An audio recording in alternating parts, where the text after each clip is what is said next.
Hello everyone. This is my job now. So if you thoroughly enjoy these videos and you can't afford it, please throw me some shekels. The link's in the description box. Enjoy the video. Quite a good one today.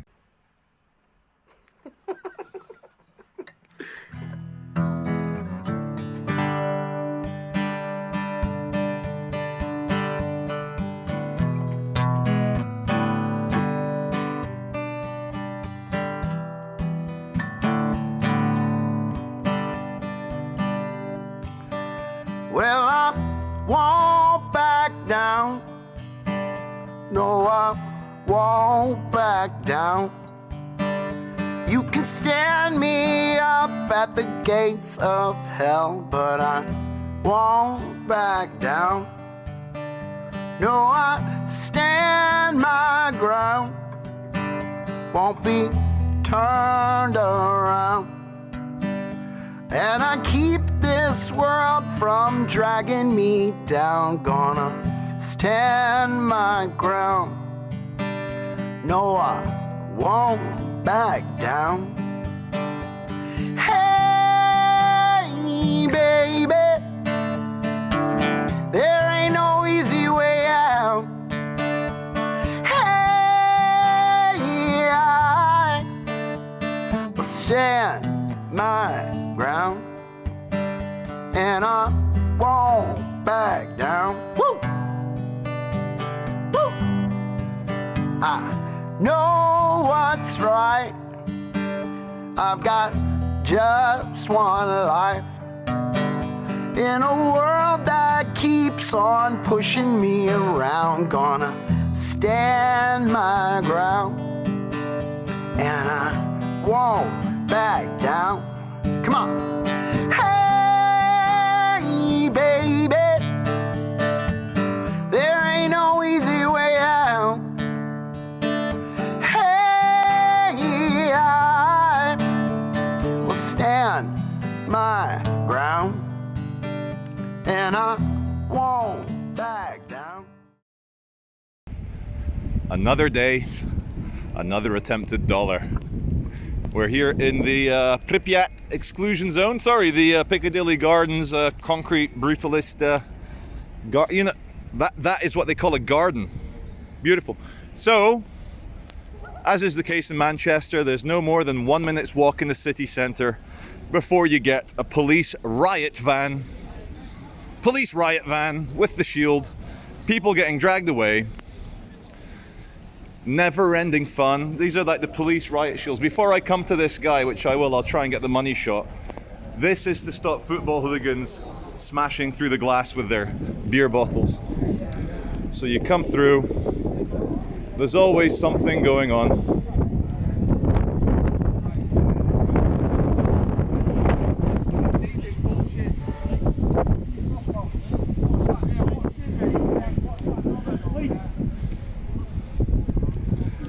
Big boy.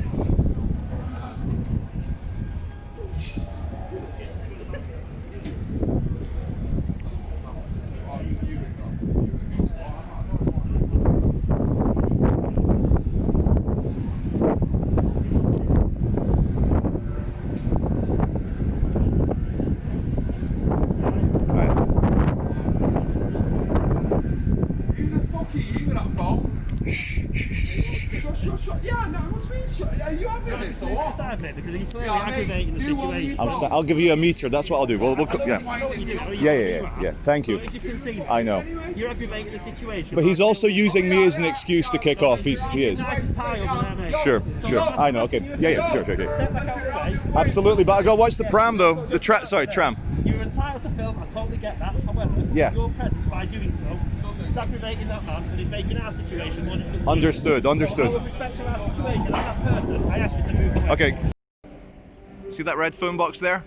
Got a plaque on it. I've mentioned it about 10 times, but this whole area, including trees, buildings, was blown to smithereens when a lorry bomb, the biggest ever bomb in peacetime Britain, went off from the Irish Republican Army, and it blew up this area. Now I'm just going to come around and show you some of the repair jobs on the Royal Exchange. Hold on. So you come around, you got Market Street. Obviously there's famous Market Street, blah blah blah. But here I'll get a closer shot for you guys. Try not to let the bright sky interrupt it. But if you look up, you can see all the repair jobs from the shrapnel. Boom, there. Further up, look at that. Every little square is where very high-speed pieces of shrapnel being pieces of bomb, metal, explosive, rock, flying at high speed, damaging the building. Now, there you go. This building here, obviously built in the old style that we've come to love on this channel, wasn't too badly affected, but over there as well. See those shrapnel pieces there? That affected that. That's all repair jobs from the IRA bomb. There's been an absolutely tragic incident here, as you can all see. A lot of Mexican beer has hit the ground.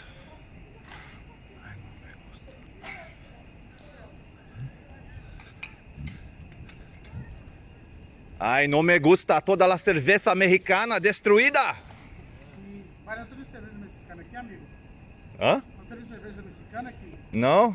¿De onde essa? Tudo feito aqui em inglês, não? Infelizmente, sí. Yo hablo português, yo hablo portunhol. Também falo português, bro. Ah, que legal. Você é brasileiro? Você vem de onde? The Corn Exchange from Manchester's heyday, completed in 1903. Again, you know, now that I've pointed it out, you're not going to see ancient Greece. Sorry, repeat. You're going to see ancient Greece everywhere. You're not going to be able to avoid it. And let's not talk about the pillars. But if we go inside, it used to be a bit grotty in here. Used to be a bit ugly. But if you come in, they've done a big renovation job. A Charles Rennie Mackintosh inspired doorway. Anyone from Glasgow will recognize that.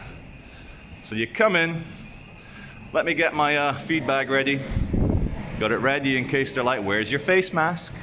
So you come in, and they've done a pretty good job. It's just a pity that this was completed just in time for the lockdown and the recession. So everything here is struggling. Struggling.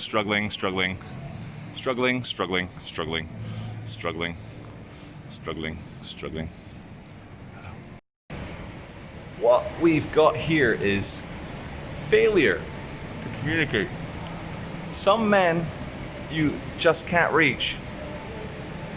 So you get what we had here last week, which is the way he wants it. Well, he gets it. I don't like this any more than you men. It's a sad day for cinema. First, yesterday, Cineworld shut all its doors, went bust, thousands of jobs gone. And today, View, this is the most popular View here in the Printworks in Manchester, they've now shut all their doors, probably about to go into administration. The final bullet to the back of the head was the cancellation of the release of No Time to Die, the new James Bond movie, which kind of like Tenet, they thought would drag the punters back, the bums on seats, but hasn't happened. And there you go, end of an era. Okay, we're here on the road that connects the back of Printworks up to the northern quarter, that way. And there's an anachronistic shop at a time. It's so bizarre. I've been in Manchester now almost 9 years, and it's like some sort of visual museum that hasn't changed. Let's have a look. Let's go back to the 80s. This is here in the middle of Manchester. A safe shop, but a safe shop stuck in the 70s or 80s. And it's amazing. I've no idea if it's still running. Look, it's got a website. It can't be that old. But what's going on? Let me try and find a clean bit of glass to stick the camera on.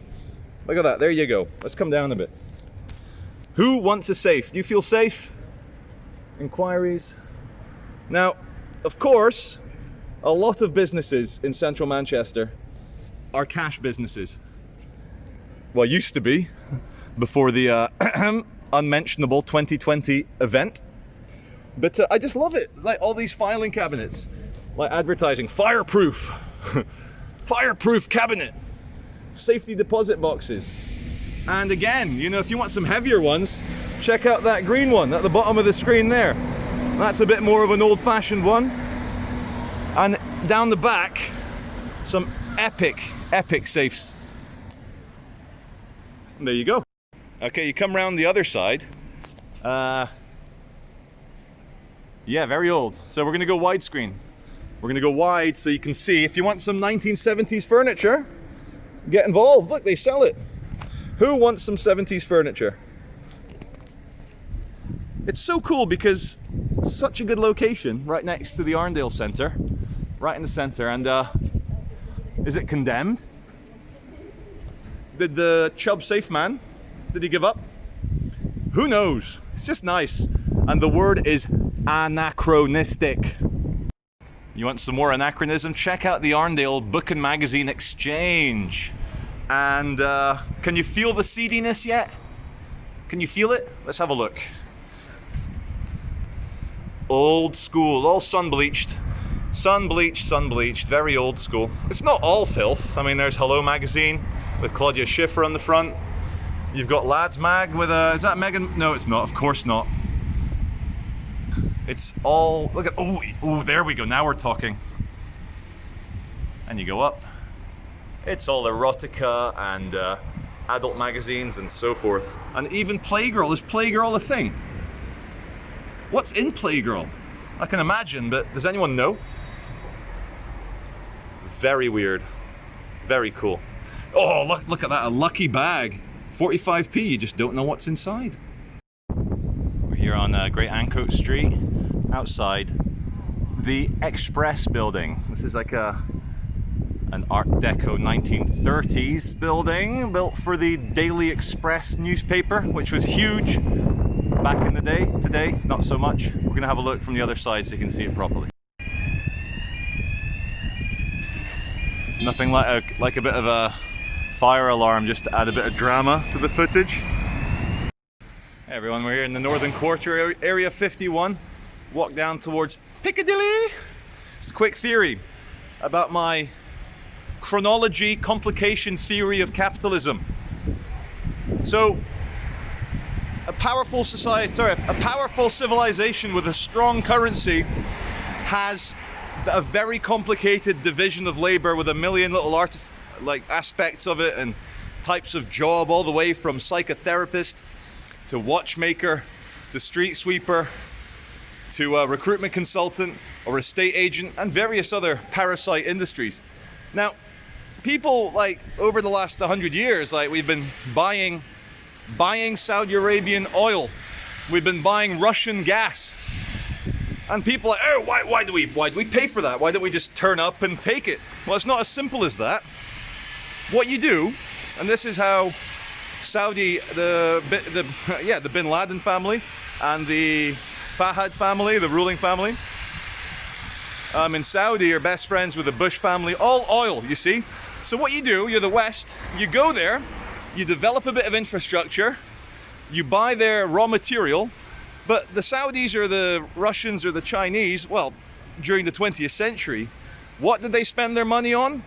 Western goods. There was even small print saying that you had to buy Western goods. So money in, money out. So coming back to my complication theory, a good economy is like a Swiss watch with various complications. Throw in a tourbillon, like a little spinny thing in there, even better. Now a simple economy is like a really shit Casio digital watch. So, and then you're screwed. Like look at Azerbaijan, for example. Azerbaijan has nothing except oil.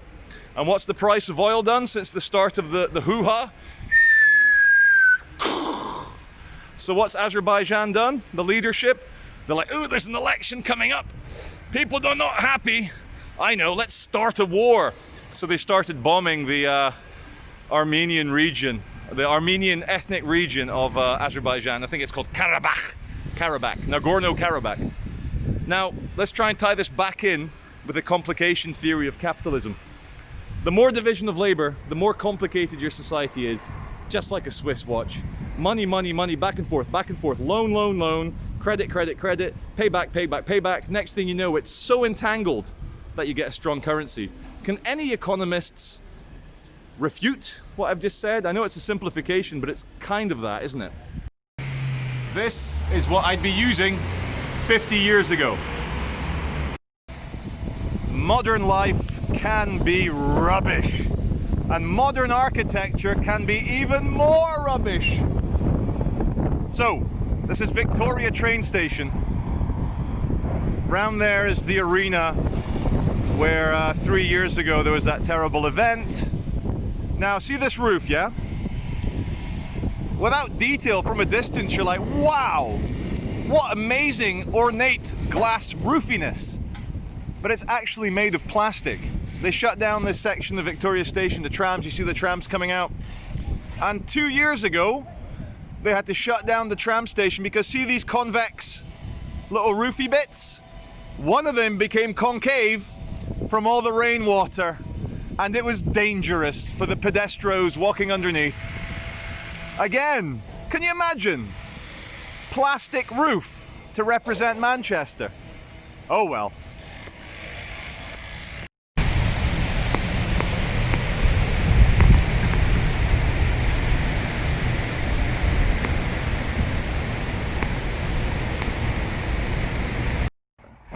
Oh, I just tried the message there and Hi everyone, we're here in Agecroft Cemetery. And welcome back to Storytime with Charlie Veitch, episode 2. The first story today comes from here actually. I was driving down the main road in Agecroft, and let me get the hearse in the background, there's a nice reveal. So I was driving down the main drag, and what seems to be popular in Manchester or Salford, I've never seen this before in Scotland or anywhere else, is that for the last mile, or the last 2 miles, I don't know how long, they'll have a funeral man, an undertaker type thing, smartly dressed, top hat, tails, walking stick, and he will walk in front of the horse and carriage or the hearse, and he will walk. And of course the hearse will travel at walking pace. And all the other cars, nothing to do with the funeral, there may be a few vehicles behind the hearse, you know, family members. But then there'll be like 20 cars, just everyone slowly going. And after getting caught up in about 3 or 4 of these, and it can add a good 20 minutes to your journey, and it's weird if it's like a 10-minute journey you're trying to do, I once thought, you know what, you know, respect for the dead, but I don't know these deceased people. I don't know these guests. I'm on a public road, so I safely kind of indicated and came out and drove around the outside. And I thought nothing of it. And as I passed, I could hear people were beeping me, honk, honk, honk, honk, honk, honk. And I thought, oh well, okay, I've pissed them off. As a complete stranger, I didn't show enough deference and respect. Anyway, it gets worse. So one of the cars I could see in my rear view mirror broke off from the procession, and he followed me. So I headed up towards Prestwich, and he was following me around, and I thought, oh shit, I'm not gonna stop outside my old office where I was working, because these are crazy people. So I drove around Prestwich for about 5 minutes, and he's behind me going like that, doing flashy lights, going, and I'm like, oh my me, woo! So the point is, 2 points. I felt as a complete stranger, I don't need to show respect for people I don't know. People die all the time. They're dying every day. I mean, you go to worldometer.info, you go in like world populations, people dying every nanosecond, population going like that, people dying everywhere. There's dead people everywhere here. Now, I'm not going to go out of my way to disrespect things because I'm not a crazy person. I'm not going to go and kick over some graves, but they can't expect me to bow for every grave. So the point is, do strangers have the right to make you be super respectful to their funeral? And B, was I so immoral to kind of slowly break out of the traffic and go around the outside? Because I wasn't going towards the funeral home, I was going to work. And they went nuts. And one thing that has been said a lot about the British, the English, the Scottish, the Welsh, the Northern Irish, is that they love a war memorial, a memorial to the dead. They take funerals very seriously. War memorials even more seriously. There was that, what's his name, Charlie Gilmore, Pink Floyd's son, David Gilmore. He was on acid and he swung off the Union Jack that draped over the cenotaph, which is like the main war memorial, and it was disrespectful. It's a rude, horrible thing to do because, you know, we kind of owe our freedom a bit to the people that fought fascists or communists or so forth. And he got a big prison sentence for that. So there you go, there's his first story. Died for you.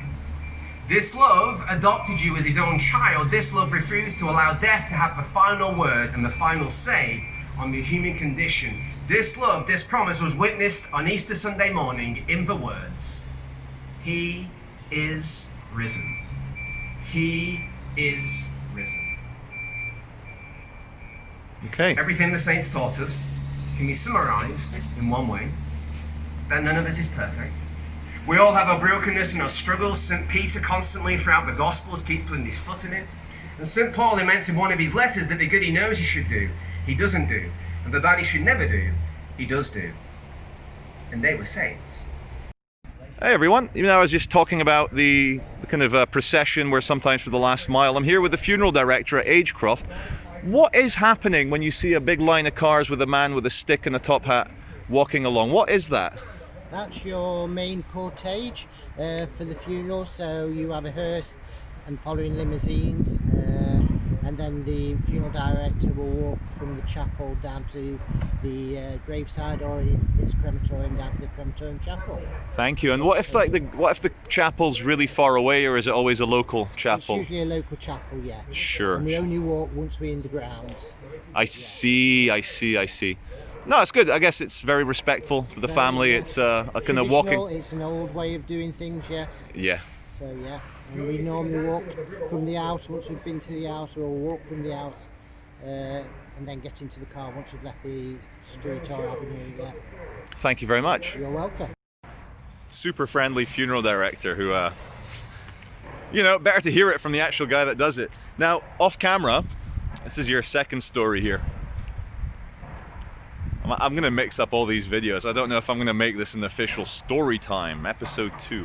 So I'm chatting to him, and I said, you know, like, every once in a while, some criminal or gangster or robber or gun runner or some bad person will die. And there was Paul Massey, who was a big criminal, big gangster in Salford, Manchester, many years ago. He was executed, shot dead, assassinated outside his house. And he got a massive funeral cortege, Rolls Royces, Bentleys, horses, you know, horse parade, and the whole community came out to celebrate this bad man. Now look, in death, you know, you've paid your dues, you're dead now, you're out of the game. But as someone who isn't used to this culture, I was asking him, I said, what does that mean? And he goes, oh yeah, there was another one yesterday. It was two men who died in an ultra high-speed car pursuit police chase, and they within a minute crashed and died. Now, they were bad men, allegedly. I don't know if they had criminal convictions, but they seriously critically injured 3 other people when they slammed into the innocent random civilian car at very high speed. They hospitalized 3 strangers really badly with life-changing injuries. And they had a funeral yesterday again. Big extravagant affair, Rolls Royces, Bentleys, horse and carriage. And again, the community comes out to celebrate these guys. And I was asking Mr. Funeral Director, I hope he doesn't mind me quoting him off camera here, but you know, he didn't say anything bad. He just said, look, that's the traveller community, the Irish traveller community, also known as the Gypsy community. And I said, what does it all mean? And he just kind of said, look, it doesn't mean anything, they just do things differently. And I said, what do you think? And he kind of shrugs his shoulders and goes, well, they just do things differently.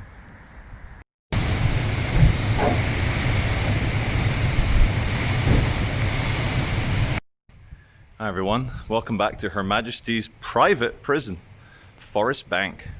We're here at the entrance. There's some big walls. Where are they? Curvy bits at the top. Is that to stop you getting your hooks in to climb over?